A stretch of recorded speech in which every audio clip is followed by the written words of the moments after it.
বন্ধুরা, কিছু বিশেষ টোটকা রয়েছে যা মহালয়ার দিন মেনে চলতে পারলে উপকার পাওয়া যায়। আবার এমন কিছু কাজ রয়েছে যা এই দিন একেবারেই করা উচিত নয়।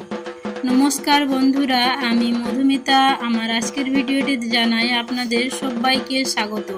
আশা করছি ঈশ্বরের কৃপায় আপনারা সবাই ভালো আছেন এবং সুস্থ আছেন। মহালয়ায় পিতৃপক্ষের অবসান হয়ে দেবীপক্ষের সূচনা হয়, তাই এই দিনটির বিশেষ গুরুত্ব রয়েছে। জ্যোতিষশাস্ত্র মতে এই দিন কিছু টোটকা মেনে চললে আমরা আমাদের ভাগ্যের হাল ফেরাতে পারি। কিছু বিশেষ টোটকা রয়েছে যা মেনে চলতে পারলে খুবই উপকার পাওয়া যায়। আবার এমন কিছু কাজ রয়েছে যা এই দিন একেবারেই করা উচিত নয়। দেখে নেব সেই টোটকাগুলো। প্রথমত, মহালয়ার দিন যদি সম্ভব হয় তাহলে বাড়িতে 5 জন কিংবা 7 জন পুরোহিত সেবা করুন এবং তাছাড়া বাড়িতে শিশুদের খাবার খাওয়াতে পারেন, সেটাও শুভ বলে মানা হয়। দ্বিতীয়ত, এই দিন যে কোনো পশু পাখিকে খাবার খাওয়ানো খুব শুভ। তৃতীয়ত, মহালয়ার দিন পূর্বপুরুষদের উদ্দেশ্যে একটা তামার ঘটিতে কাঁচা দুধ, কালো তিল, আতপ চাল, সাদা ফুল এবং গঙ্গাজল মিশিয়ে বাড়িতে কোনো ফাঁকা জায়গায় ঢেলে এই কাজটা কোনো জলাশয়েও করা যেতে পারে। চতুর্থত, মহালয়ার দিন কোনো অসহায় মানুষকে তার উপকারে লাগে এমন কিছু জিনিস দান করুন। মহালয়ার দিন বাড়ির অবশ্যই নিরামিষ আহার গ্রহণ করুন।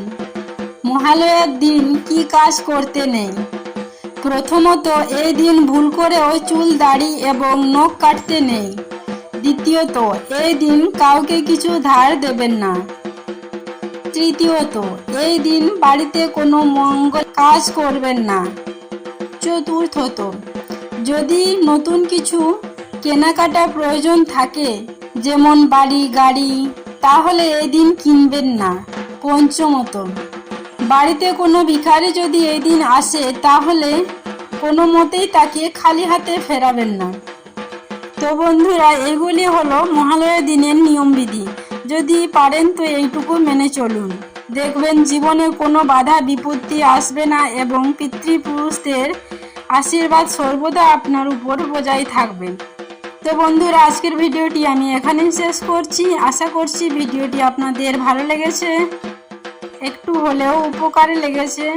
তো বন্ধুরা, ভালো লাগলে অবশ্যই লাইক, শেয়ার, কমেন্ট করবেন এবং ভিডিও সম্বন্ধে যদি কোনো মন্তব্য থেকে থাকে তাহলে অবশ্যই জানাবেন।